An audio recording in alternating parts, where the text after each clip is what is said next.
Magkano ang boto mo? 1,000, 500 o kahit 50 lang? Tuwing eleksyon, nagiging talamak ang vote buying. Sabi nila tinutulungan lang ang may hirap, pero totoo ba? Tandaan mo, walang libre sa politika. Kung gumasta sila ng milyon para sa boto, paano nila babawiin yun?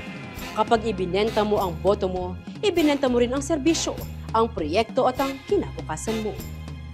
Ang perang tinanggap mo, kasing halaga ng 3 taong walang pagbabago. Huwag mong hayaang sila lang ang panalo.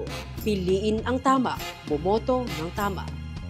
Kung akala mong panalo ka sa perang bigay ng politiko, think twice. Ang botong binenta mo ngayon, baka naman palpak na serbisyo at pangungurakot ang sukli bukas. Sa dating na May 12, iboboto mo ba ang tunay at mahusay na lider? O ang may pinakamalaking ayuda bago ang eleksyon? Liana Canilaw po para sa CLTV 36. Boto mo, kinabukasan mo.